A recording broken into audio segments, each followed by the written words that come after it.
On their 7th wedding anniversary, he presents a facade of marital bliss, but a special call tears away his husband's true colors. A mistress forces his hand, and the husband actually confesses "I love you" in person, revealing that he only married his wife to compensate for his old flame. When she is heartbroken and has an abortion, her ex-husband puts on an act of a prodigal son returning. The truth is far more poisonous than a soap opera, and this time, she will never look back. Baby, happy 7th anniversary. Charles handed me a beautifully packaged gift box, his face full of gentle smiles. If it weren't for the abrupt ringtone, I almost would have believed the 7-year-long facade of love. The ringtone was very strange, like the shriek of some kind of bird, short and piercing, completely out of sync with the classical music ringtone I had set on my phone. Charles's smile froze for a moment. He picked up his phone, glanced at the screen, and his expression instantly became a little unnatural. "It's a call from the company. I'll take it on the balcony." He tried to sound relaxed, got up,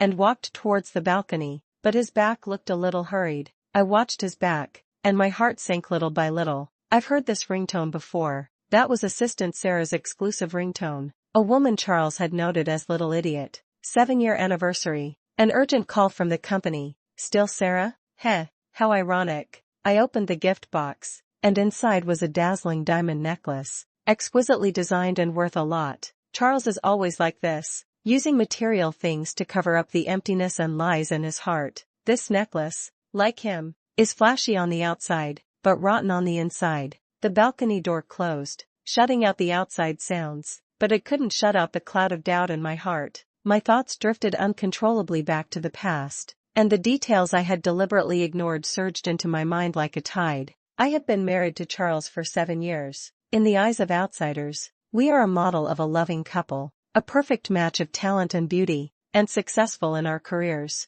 But only I know that this marriage has long been riddled with holes and is vulnerable. Sarah, this name is like a thorn that has been stuck in my heart for a long time. Initially, Sarah was just Charles's assistant, a recent college graduate. Charles called her Trouble, with a hint of impatience in his tone. But I don't know when Troublemaker became Little Silly, and the tone changed from impatience to doting. I once accidentally saw Charles's phone screen, and Sarah's name was followed by a heart emoji. I asked him if Sarah was encountering any difficulties at work that required extra care. His expression at the time was very unnatural, and he vaguely said that Sarah had just joined the company and was not proficient in the business, and that as a leader, he should bear more responsibility. I chose to believe him, or rather, I chose to deceive myself. After all, maintaining the appearance of this marriage is also important to me. However, those details are like tiny grains of sand, constantly rubbing against my heart, making me feel a faint pain.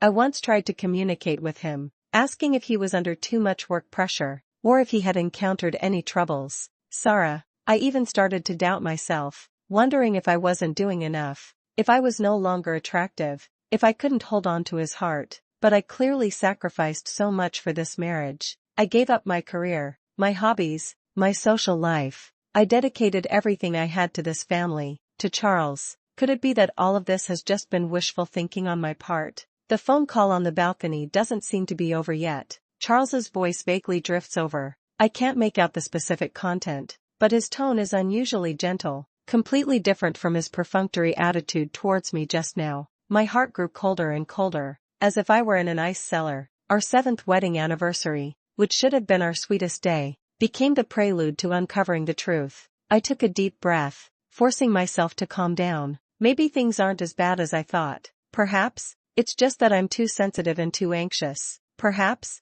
Charles is really just dealing with company matters. I tried to persuade myself, make excuses for him, wanting to maintain this fragile balance. But a voice in my heart keeps shouting, "Wake up, Ava, you've been fooled by him for too long." Charles finally finished his call and came back, his face returning to that loving smile, as if everything just now was just my illusion. "Baby, there was a bit of an emergency at the company, so I was delayed for a while." He came over and affectionately ruffled my hair. His tone as gentle as if he were coaxing a child. I looked into his eyes, wanting to find a trace of flaw, a trace of guilt, but all I saw was calmness, a calmness that was frightening. "It's okay, work is important." I smiled, pretending to be relaxed, but my heart felt like it was weighed down by a huge stone, heavy and suffocating. He didn't seem to notice my abnormality. He pulled me to sit on the sofa and started chatting with me about some trivial topics, such as the newly bought stock and the recently released movie.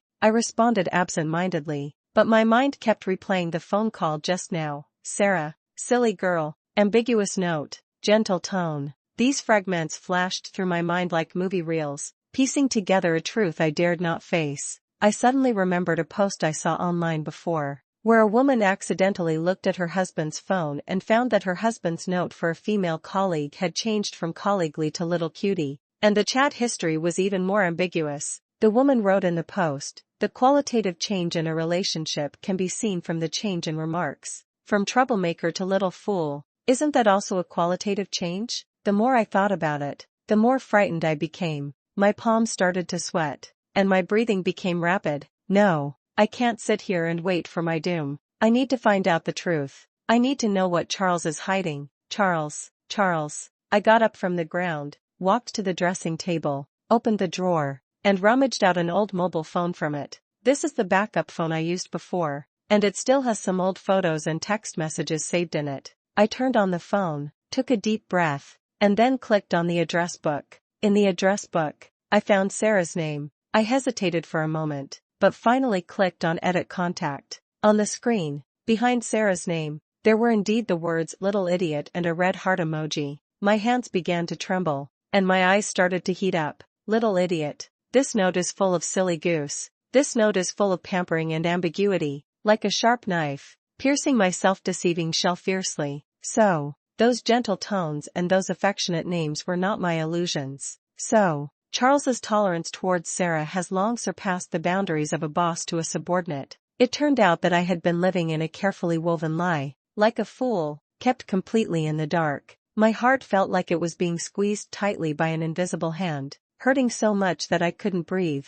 Tears welled up uncontrollably, blurring my vision. I covered my mouth, trying not to cry out, but my body trembled violently from the suppressed pain. 7 years. A full 7 years. I thought we were each other's support, soulmates. I thought he would love me, protect me, and stay with me forever, just like he promised. But reality slapped me in the face. His so-called love is nothing but cheap lies. His so-called promise is nothing but a hypocritical performance. I took out my phone and looked through our old photos together. We smiled so brightly and happily in the photos, but now it seems so ironic and ridiculous. I wiped away my tears with force, forcing myself to calm down. Crying won't solve any problems. I must pull myself together and face reality. I took a deep breath and took out a file bag from my bag. Inside was a pregnancy report. More than a month ago, I found out I was pregnant, and I felt both surprised and nervous. Because of past trauma and the effects of medication,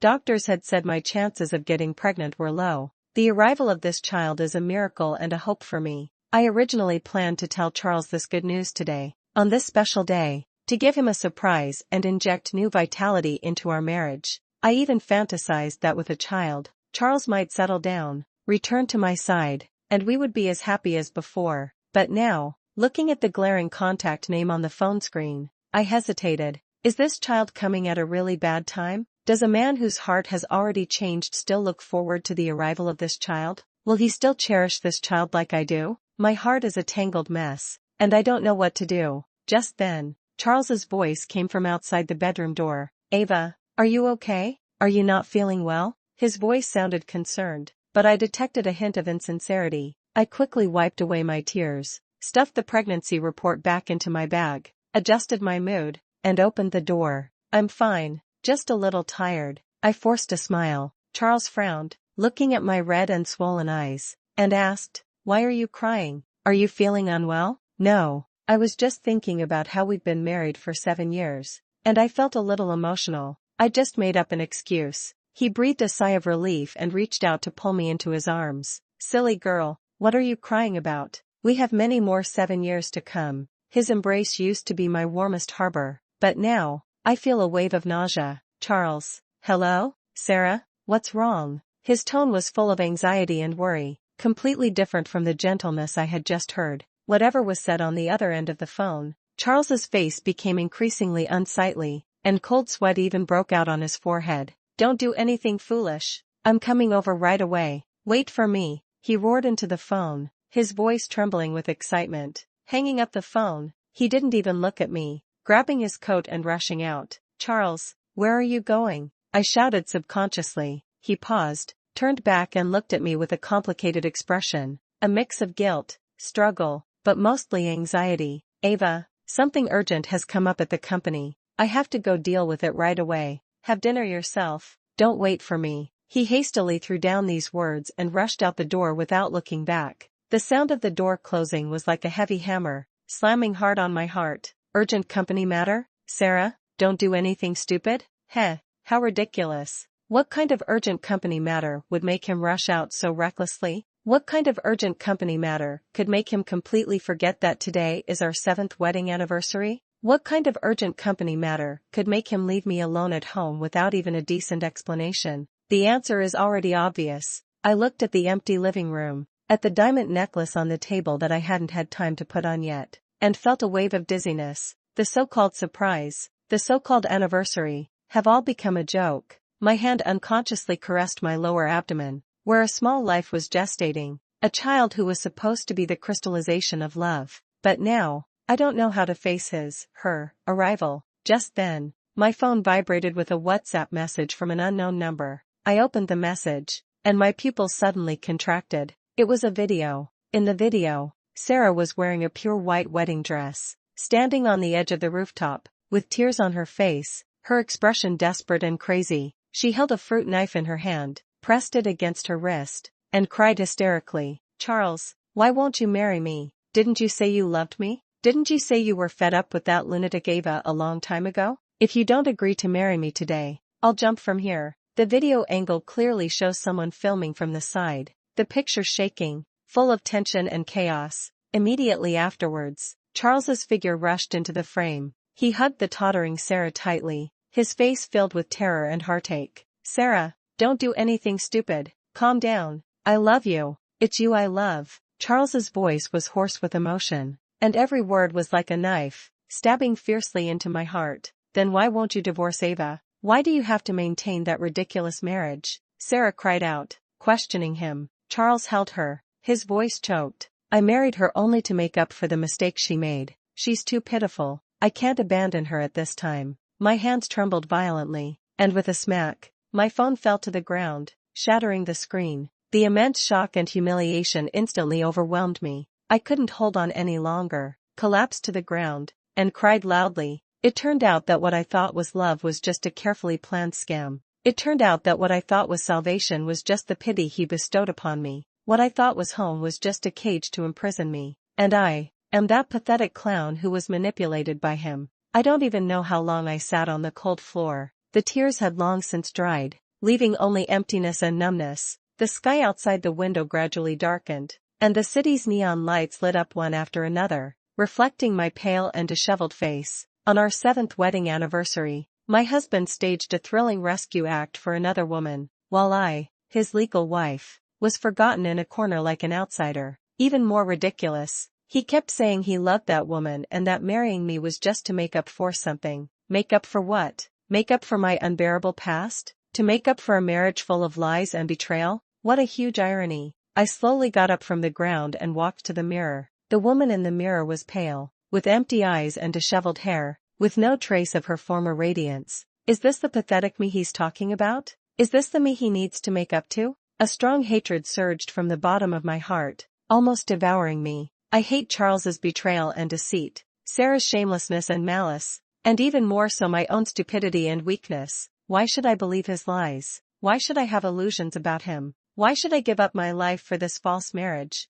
I rubbed my face hard, and my eyes gradually became firm. Enough, really enough. This marriage, this relationship, it should all be over. I won't shed another tear for this man, nor will I have any expectations of him. Yes, I'm pregnant. As for that child, I stroked my lower abdomen again, my eyes filled with complicated emotions. This child is innocent, but, can I give him a complete family? Can I let him live in an environment full of lies and betrayal? Can I endure Charles's hypocrisy and raise this child with him? The answer is no. I can't do it. I don't want my child to repeat my misfortune. I don't want him, her, to live in a family without love. I would rather bear the pain of losing him than let him, her, come into this world and face an irresponsible father and a scarred mother. This decision is cruel, but it is the best choice for me and for the child at the moment. I took out my phone. The screen was cracked, but it was still barely usable. Dr. Evans. The next morning,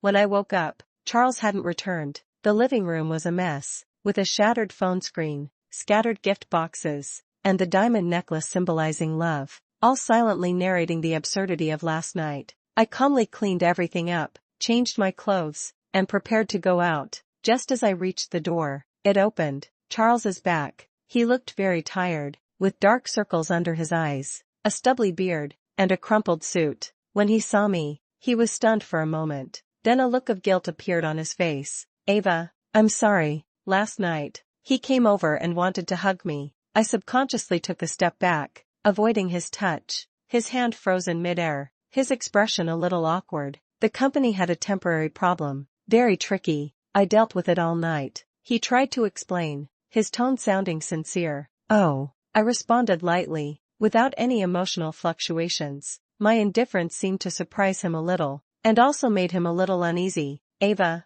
are you angry? I'm sorry. I know yesterday was our anniversary. I shouldn't have. S okay. I interrupted him. Work is important. My calmness made him even more uneasy. Ava, let me explain. No need to explain. I believe you. I looked at him, my eyes calm and unwavering. You haven't slept all night. Go get some rest. He opened his mouth, as if he wanted to say something, but finally nodded. Okay, then I'll go get some sleep. He turned and walked towards the bedroom, his steps a little unsteady. Watching his back, my heart felt nothing. Lies, more lies. He thought I was still that silly Ava, who would easily believe his nonsense. He thought he could fool me with any random excuse. Unfortunately, I am not who I used to be. His lies, in my opinion, were so clumsy, so ridiculous. I didn't look at him again, and turned to leave this home full of lies and betrayal. Walking downstairs, I hailed a taxi and gave the hospital's name.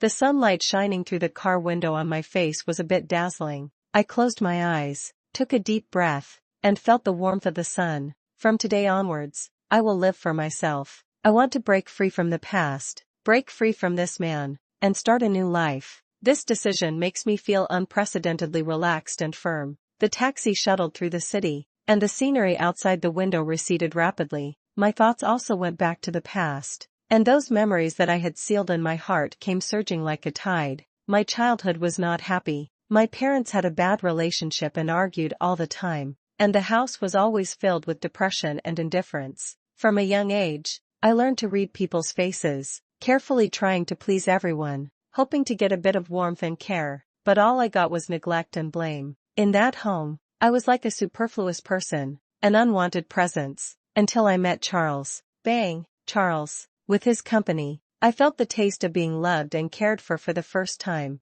I thought he was my salvation, the sunshine in my life. We naturally got together, and our relationship was very good from high school to college. He was very obedient to me and spoiled me like a princess. Everyone envies me for finding a perfect boyfriend. I also thought that we would continue to be happy like this. However, reality is always cruel. In college, I discovered his first betrayal. He got together with a younger female student from the same department, and I caught them in the act. At that moment, my world collapsed. I couldn't believe that the man who kept saying he loved me would actually betray me. I cried, made a scene, and questioned him. He knelt before me, weeping and confessing with tears streaming down his face, swearing it was just a moment of confusion and that I was still the person he loved most. He said that the younger female student had just seduced him, and he couldn't control himself. He said he couldn't live without me, begging me to give him another chance. Looking at his painful appearance and listening to his sincere apology,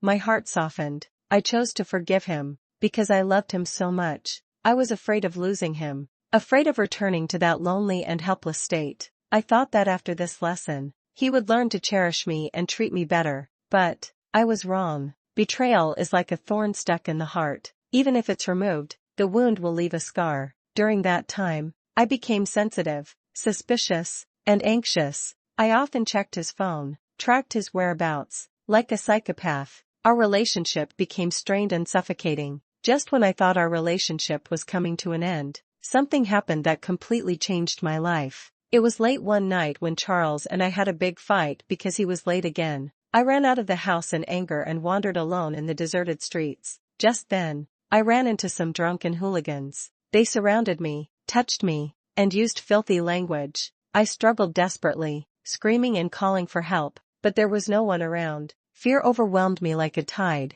and I felt a despair I had never felt before. And then what happened became a nightmare that would haunt me for the rest of my life. I was violated. Charles, Ava. That was the first time I saw him cry so sadly and helplessly. At that moment, the resentment in my heart towards his previous betrayal seemed to lessen a little. He stayed by my side in the darkest and most painful times. He took me to the police, took me to the doctor, and took care of me in every possible way. He turned down all work and social engagements, staying by my side every step of the way. He told me that he would love me forever, protect me, and never let me get hurt again. He said that we should get married, that he wanted to give me a home, a safe harbor. His tenderness and steadfastness gave me a trace of comfort and strength during those dark days. I thought that after this ordeal, our relationship would be stronger. I thought he would be the one to heal my pain. So, I accepted his proposal. We got married. The married life started peacefully and warmly. Charles was very good to me, very considerate,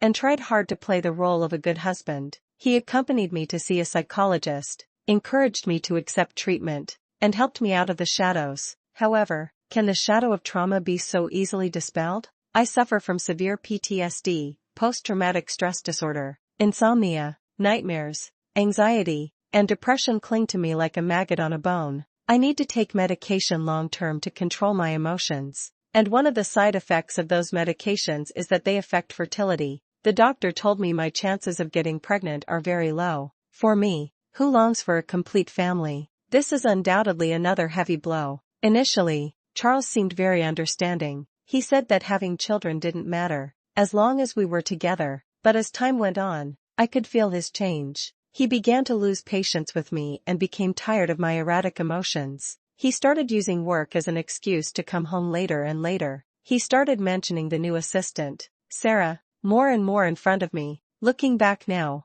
perhaps he had already begun to waver from that time on. Perhaps his so-called makeup, his so-called companionship, were only due to temporary guilt and a sense of responsibility. When the tide of time washes away the guilt, and when my pity becomes a burden in his eyes, he begins to seek new excitement and new comfort. And the young, beautiful, and vibrant Sarah just happened to become his target. His so-called compensation ultimately turned into a more cruel betrayal. He pulled me out of one abyss, only to push me into another, deeper one with his own hands. The taxi stopped at the hospital entrance. I paid the fare, pushed open the car door, and got out. The sun was still shining brightly, but my heart was ice cold. Fragments of memories were scattered behind me, reminding me of my past foolishness and naivety. But now, I am awake. I will no longer wallow in the past, nor will I be sad for those who are not worth it. I will end it all myself, including this child who shouldn't have come at this time. Stepping into the hospital lobby,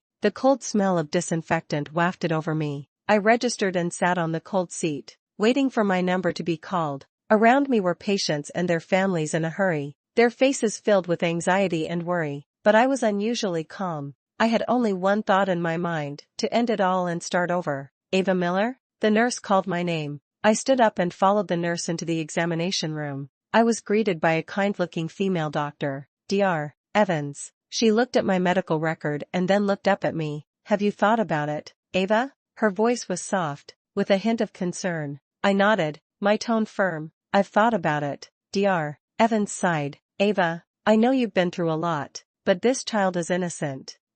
Her arrival might be a new beginning, a new hope. Are you really going to give up so easily? I was silent. A new beginning? A new hope? After experiencing my husband's betrayal and deception again, can this child still be my hope? I'm not sure. I only know that I don't want my child to grow up in a family full of lies and betrayal. Doctor, I've made up my mind. I raised my head, my eyes filled with determination. Dr. Evans looked at me, her eyes full of regret and compassion. She was silent for a moment, as if making a difficult decision. Okay, since you've made up your mind, I respect your choice. Go get a checkup first, and then we'll schedule the surgery. She handed me a test form. I took the test form, said thank you, and turned to leave the doctor's office. Sitting on the bench outside the examination room while waiting, my mood was a bit complicated. On one hand, I felt a little reluctant and guilty about losing this child. On the other hand, I felt a sense of relief that I had finally made up my mind and broken free from the past.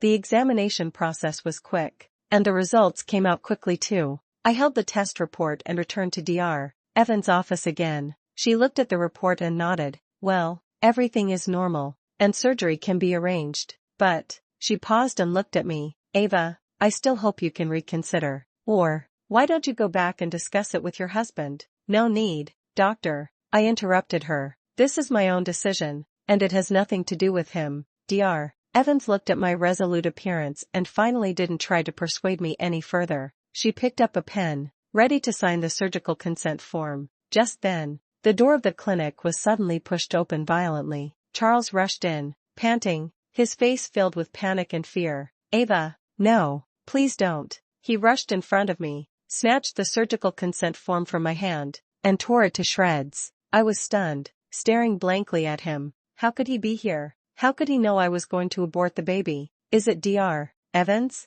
I looked at Dr. Evans, and she had an expression of guilt and helplessness on her face. I'm sorry, Ava, I still think he should know, she said softly. A wave of anger surged in my heart, but more than that, disappointment. I thought Dr. Evans understood me, but I didn't expect her to still. Ava, listen to me. Charles grabbed my shoulders, shaking me emotionally. I'm sorry, it's all my fault. I shouldn't have lied to you, shouldn't have hurt you. I know I was wrong. I really know I was wrong. His eyes were red, his voice choked with sobs, and he looked to be in immense pain. I beg you, please keep this child, okay? This is our child. It's the fruit of our love, he pleaded bitterly, tears streaming down his cheeks. The fruit of love? Heh, what ironic words. I looked at him coldly, watching his heartbroken, prodigal son returning appearance, and felt utterly disgusted. If Dr. Evans hadn't notified him, where would he be now? Was he appeasing that little fool who was threatening to die? Or was he continuing to weave the next lie?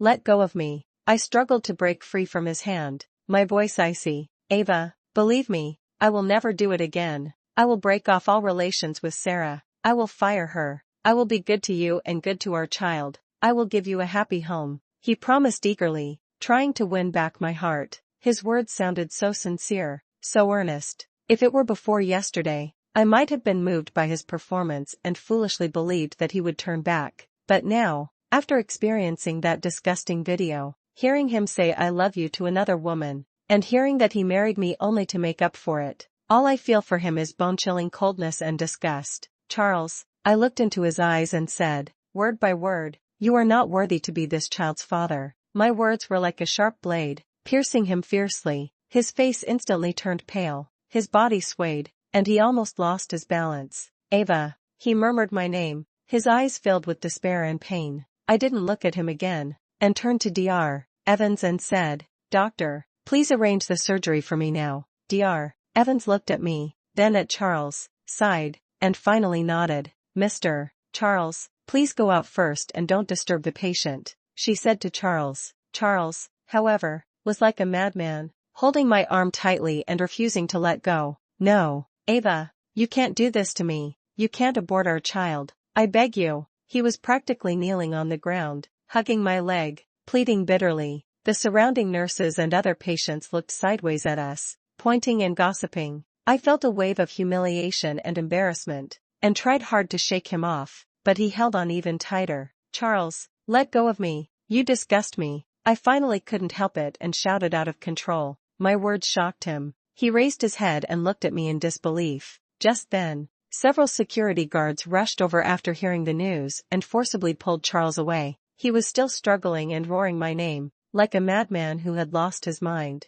I watched him being dragged out of the clinic by the security guards, and there was no joy in my heart, only endless exhaustion and sorrow. This is the man I have loved for so many years. This is the man I once thought I could entrust my whole life to. How sad, how ridiculous. In the end, the surgery was not performed. Under Charles's strong opposition and Dr. Evans' well-intentioned persuasion, I temporarily gave up the idea of having an abortion. It's not because I softened my heart, nor because I believed Charles's nonsense. It's because I was tired, so tired. I didn't have the energy to argue with him anymore, nor the energy to face those sympathetic, accusatory, or curious eyes. I need time to calm down and think carefully about what to do next. Charles seems to have taken my compromise as a form of forgiveness. After returning from the hospital, his attitude towards me changed dramatically. He showed me great concern and care, attending to my needs in every possible way, and hardly leaving my side. He personally cooked nutritious meals for me, and although the taste wasn't great, I could tell he put a lot of effort into it. He accompanied me on walks, told me jokes, and tried to create a warm and harmonious atmosphere. He showed unprecedented attention and care for my belly, listening for fetal movements every day and talking to the unborn baby. He really did what he said he would do and fired Sarah from the company the next day. To reassure me, he even brought back the dismissal letter for me to see. Watching him bustling around and listening to his gentle and considerate words, I seemed to vaguely see the knight who guarded me back then. But I know that all of this is just an illusion. A broken mirror, even if glued together, will always have cracks. A tainted relationship, even if you try to repair it, will never return to its original beauty. The more attentive he seems, the more uneasy I feel. The more he creates the illusion of a prodigal son returning, the more I feel hypocrisy and irony. My heart died completely that day, along with that video. On the surface, I maintained a calm demeanor, cooperating with his performance, but deep down, I was filled with vigilance and alienation. I no longer relied on him as I used to, no longer opened my heart to him. Between him and me, there seemed to be an invisible wall, seemingly intimate, but in reality, distant. The pregnancy symptoms, coupled with the emotional distress in my heart, made my physical condition worse and worse. I started to suffer from insomnia more and more frequently, unable to sleep for entire nights. Even when I did fall asleep, I would be startled awake by nightmares, in which I always saw Charles and Sarah entangled. Along with that unbearable dark memory, my complexion became increasingly pale, and my body became increasingly thin. Charles saw this and was very anxious. He took me to see the doctor and bought me all kinds of tonics, but nothing helped. He started to become anxious, even a little irritable. I know he's scared, afraid of losing this child, afraid of losing this last link that maintains our relationship. The more afraid he became, the more he wanted to control me and everything about me. He began to restrict my movements, not allowing me to go out alone. He started checking my phone and questioning my whereabouts. His concern gradually turned into a suffocating constraint. I feel more and more depressed and in pain. This home has once again become a prison that confines me, and he is the jailer who holds the key. I am beginning to regret not insisting on having the abortion. If I had been ruthless back then, wouldn't I be free from the pain and suffering I'm experiencing now? But there are no ifs in this world. I can only be trapped in this false happiness, waiting for the next crisis to erupt. And this time, the crisis came faster and more violently than I imagined. That day, I was forced by Charles to go to the hospital to protect the fetus because of severe pregnancy reactions. He stayed in the ward, never leaving. In the afternoon, he went out to buy fruit for me, leaving only me and Zhang Sa,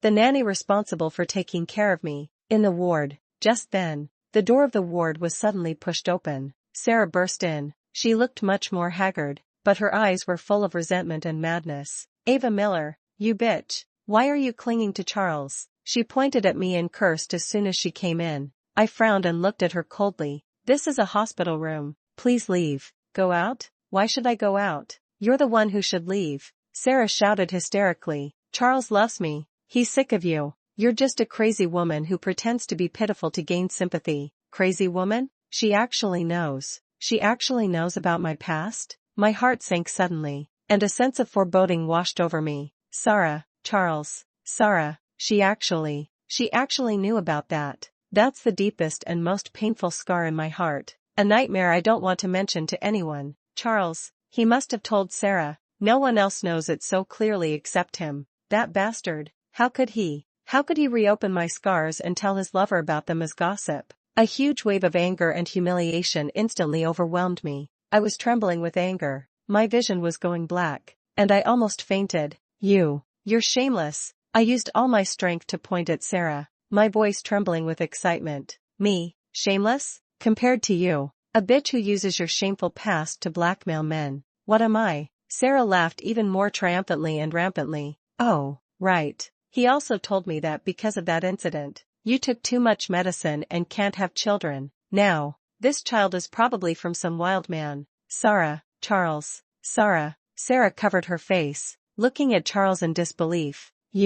You hit me? Get out. Charles's voice was low and cold, full of suppressed anger. Charles. Sarah wanted to say something. I told you to get out. Charles suddenly raised his voice, like an enraged lion. Sarah, Charles. He opened his mouth as if wanting to say something, but in the end, he just said softly, I'm sorry, Ava. Sorry? Can a light, flimsy sorry erase the pain he caused me? Can it make up for his evil act of telling his mistress about my privacy and pain as gossip? My heart felt like it was being pierced by countless needles, the pain making it impossible to breathe. I looked at him, my eyes filled with disappointment, hatred, and utter despair. Charles, my voice was unusually calm, so calm that even I was afraid. Let's get a divorce. His whole body jolted, and he suddenly looked up, staring at me in disbelief. Ava, what did you say? I said, let's get divorced. I repeated, my tone firm and unquestionable. No,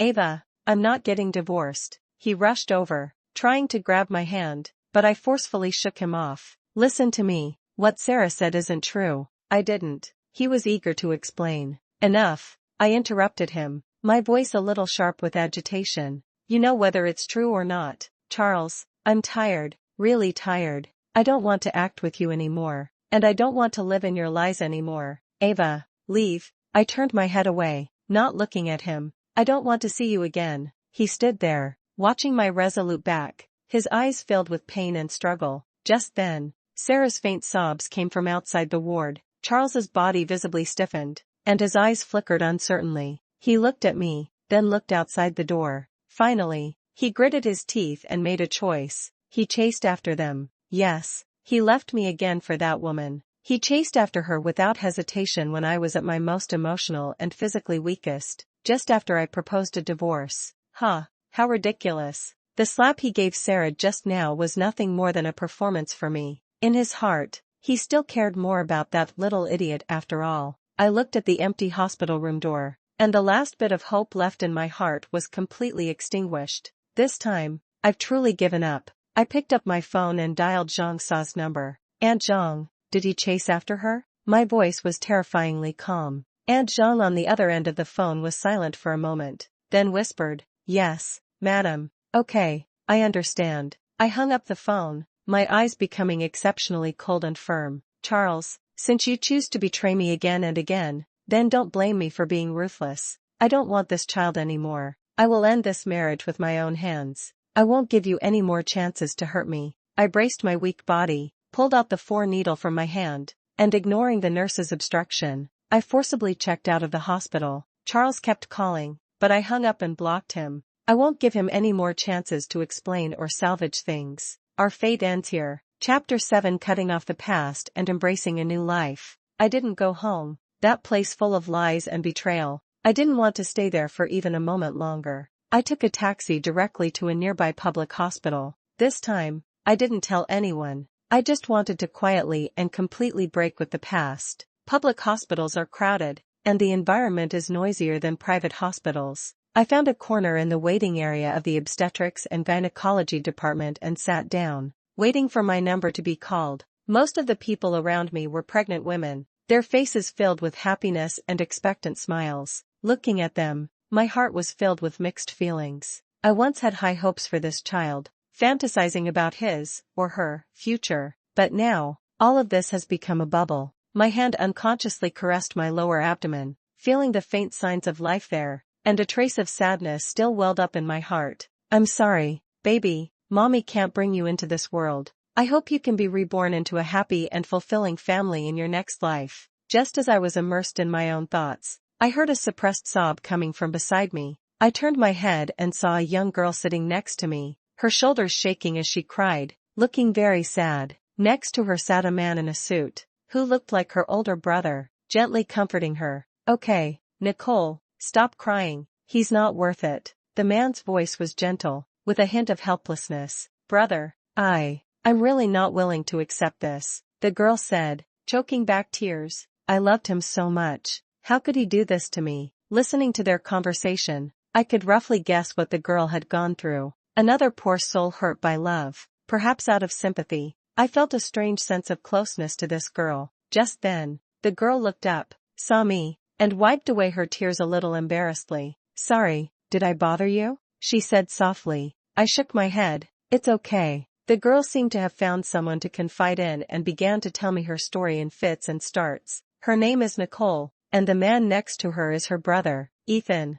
Nicole's husband cheated on her, and the affair was with her best friend. After she found out, her husband not only showed no remorse, but instead turned the tables, saying she wasn't gentle and considerate enough and didn't know how to manage a marriage. Nicole was heartbroken and decided to get a divorce and abort the child in her womb. Listening to Nicole's story, I seemed to see another version of myself. The same betrayal, the same hurt, the same despair. It's right to leave this kind of scumbag. I looked at Nicole and said seriously, "You can have another child, but it's not worth sacrificing a lifetime of happiness." My words seemed to give Nicole some strength. She nodded, her eyes becoming firmer. "Thank you, sister," she said, looking at me gratefully. Ethan, who was next to her, also gave me a grateful look. His gaze was deep, with a calm and reliable quality. I don't know why, but being looked at by him like that, I actually felt a sense of inexplicable security in my heart. Soon, my name was called.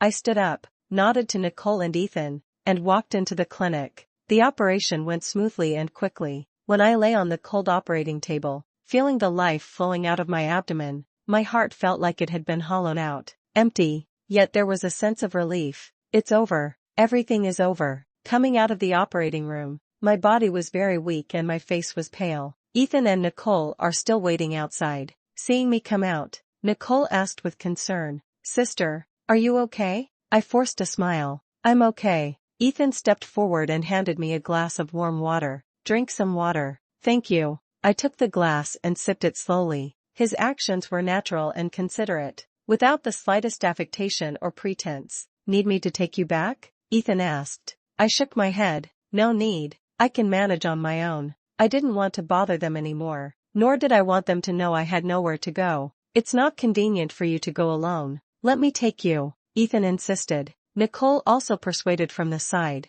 "Yes, sister, you just had surgery and your body is very weak. Let us take you." Looking at their sincere eyes, I finally nodded. I gave them the address of a hotel. Ethan drove me to the hotel, and Nicole accompanied me all the way. When we arrived at the hotel, Ethan helped me check in and carefully instructed the front desk to take care of me. Nicole supported me all the way and took me to the door of the room. "Sister, have a good rest. Call us anytime if you need anything." Nicole saved her phone number to my phone. "Thank you all." I thanked them sincerely. In this cold and cruel day, the kindness of this strange brother and sister was like a warm ray of light, illuminating my gloomy mood. After seeing them off, I lay alone on the soft king-size bed in the hotel, feeling the double fatigue of body and mind. My phone has been quiet. Charles hasn't called again, nor has he sent any messages. Perhaps he has already given up. That's fine too. I closed my eyes and fell into a deep sleep.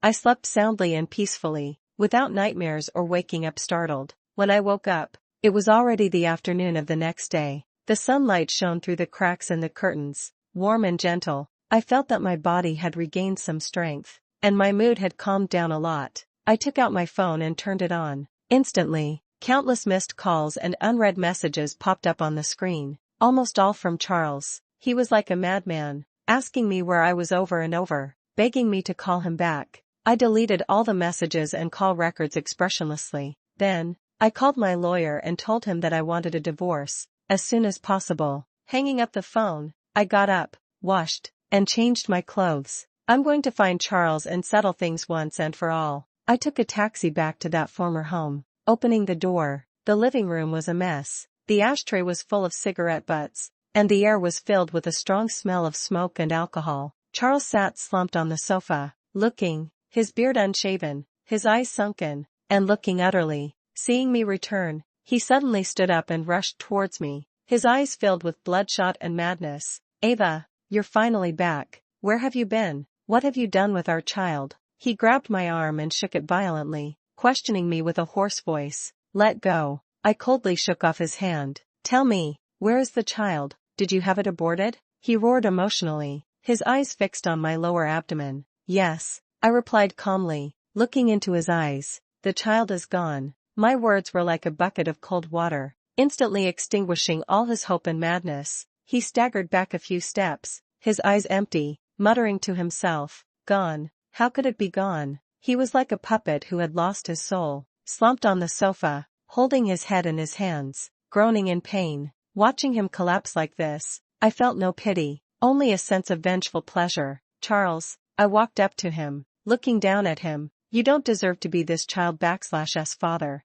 a man who can't even protect his own wife, who only betrays and hurts her again and again. What right does he have to have a child?" My words were like sharp knives, stabbing him hard in the heart. He raised his head, looked at me, his eyes filled with pain, regret, and despair. "Ava, I was wrong. I was really wrong. Give me another chance, okay? Let's start over." He reached out, trying to grab me, his voice choked with sobs. "It's too late." I took a step back, avoiding his touch, my eyes cold. "I've already found a lawyer, and the divorce papers will be sent to you soon. Between us, it's completely over." After saying that, I didn't look at him again, turned around and walked into the bedroom, and started packing my things. I didn't have much stuff, and I quickly packed 2 suitcases. As I dragged my suitcases out of the bedroom, Charles was still in the same position as before, like a statue of despair. I didn't say goodbye to him, nor did I look at him again, and walked straight out of this home that had left me scarred.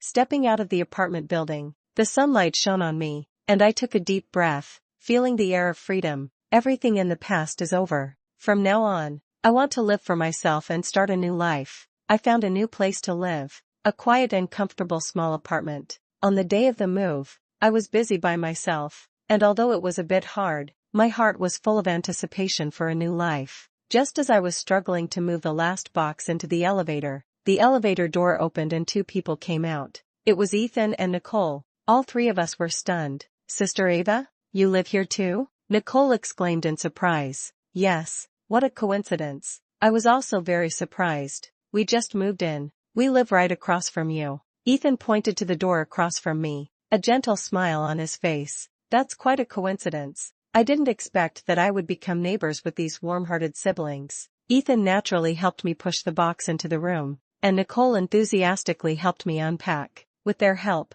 I quickly settled in. To express my gratitude, I offered to treat them to dinner. They gladly agreed. We talked a lot during the meal. I learned that Ethan is the CEO of a technology company, started his own business, and is very successful. He also went through a failed marriage. His ex-wife left him because she couldn't stand the hardship of his early entrepreneurship. Nicole is a designer with a cheerful and lively personality, but her taste in men doesn't seem to be very good. We had a very chat, as if we had known each other for a long time. Being with them, I feel relaxed and comfortable. The gloom of divorce and losing my child these past few days seems to have dissipated a lot. In the days that followed, we became frequent neighbors. Ethan and Nicole gave me a lot of care and help. Nicole often pulls me to go shopping, watch movies, and eat, trying to get me out of the shadows of the past. Ethan is like a steady older brother who always appears in time when I encounter difficulties, providing me with advice and support.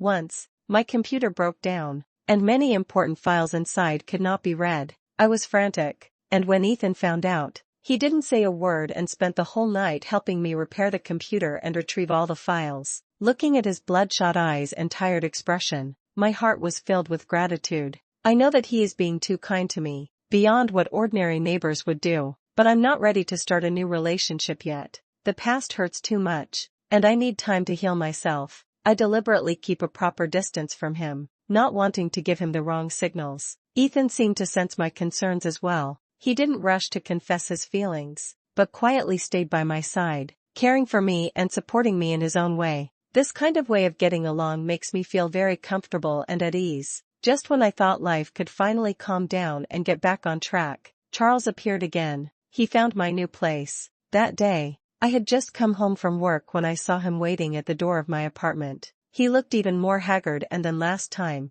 his eyes filled with paranoia and madness. "Ava, we need to talk." He blocked my way, his voice hoarse. "We have nothing to talk about," I said coldly, trying to get around him, but he grabbed my arm with surprising strength. "No, We have to talk. You can't just leave me like this. You can't abort our child. I'll say it again. Let go of me. I struggled, but his hand was like an iron clamp, unmoving. Ava, I know I was wrong. I really know I was wrong. Can you forgive me? Let's remarry. I will be good to you. I swear. He was almost begging, his posture extremely humble. Looking at him like this, I only felt disgusted and ridiculous. If I had known this would happen, I wouldn't have done it in the first place. Charles, I've made it very clear. We're over. Please don't bother me anymore. I looked at him coldly, without a trace of emotion in my eyes. My indifference seemed to enrage him, and the pleading on his face instantly turned into a ferocious expression. Over? You wish, he said viciously. Ava, don't forget what kind of person you are. Do you think you can find someone better after leaving me? Who would want someone with a history of mental illness, who can't have children, and who has been? His words became increasingly harsh and venomous, like poisoned daggers, stabbing cruelly at my most vulnerable spots. I was trembling with anger, my face pale, almost unable to stand. Just then, a figure stepped in front of me. He had returned without me knowing and happened to witness the scene. Let her go. Ethan's voice was cold and deep, with an undeniable authority. Charles was stunned for a moment, obviously not expecting someone to suddenly appear. Who are you? This is a matter between husband and wife. Mind your own business, Charles roared, trying to sound tougher than he felt. Husband and wife? Ethan sneered, his eyes sharply fixed on Charles. How come I don't know when Ava got married again? As far as I know, she's already divorced from you. Charles's expression changed. Even if we're divorced, it's still none of your business. Whether it's my turn or not,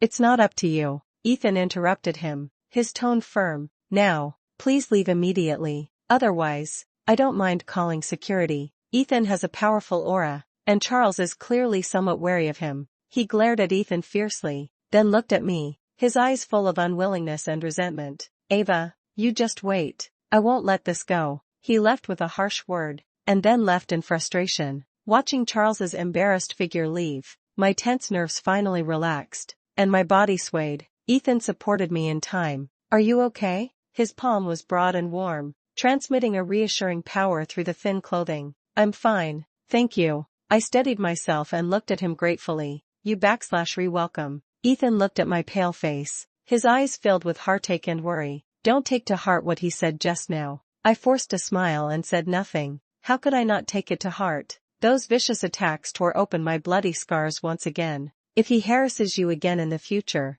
you just tell me. Ethan looked at me, his eyes firm. I will protect you. His words were like a warm current, slowly flowing through my cold heart. Protect me. This word was once Charles's promise to me, but in the end it became a joke. And now, another man, a man I've only known for a short time, is saying the same thing to me. My nose felt a little sore, and my eyes were a little moist. I lowered my head, hiding my emotions. Thank you, Ethan. Chapter 9. Dust settles. Happiness is reborn. Charles's harassment did not stop. He's like a piece of dogskin plaster, impossible to get rid of. He would take advantage of my absence to plaster my door with notes of various abusive language. He would send me threatening text messages, threatening to make my past public. He even found my company and tried to ruin my reputation. His shamelessness and madness annoyed me and made me feel deeply tired. Just as I was about to call the police, Nicole brought news. Ava, do you know?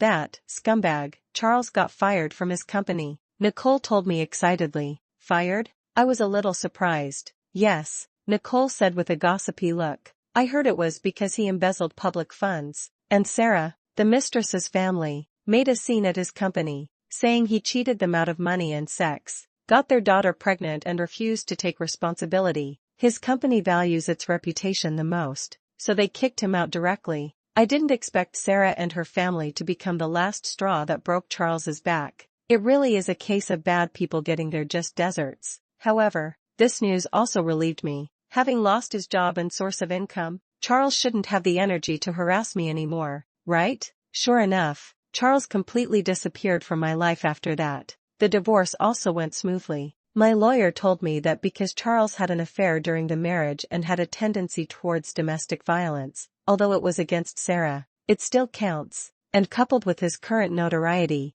I could have an absolute advantage in the division of property. In the end, The court ruled that I would receive 2/3 of our marital property. The moment I received the judgment, I felt no joy in my heart, only a sense of settled peace. The unfortunate relationship that has plagued me for so many years has finally come to an end. Free from Charles's shadow, my life gradually returned to peace and sunshine. My relationship with Ethan and Nicole is also getting closer and closer. We often eat together, travel together, like a family. Ethan's care and attention towards me became more and more obvious. He would remember my preferences and create various small surprises for me. He would patiently listen to me pour out my feelings, giving me encouragement and support. He would use his actions to slowly warm my frozen heart. I know, I have gradually fallen in love with this steady, reliable, and gentle man, but the inferiority and unease in my heart are still like a thorn, popping up from time to time. I'm afraid my past will become an obstacle between us. I'm afraid that after he knows about my unbearable experience, he will dislike me and leave me. Just as I was hesitating and wavering, something happened that completely put my mind at ease. That day,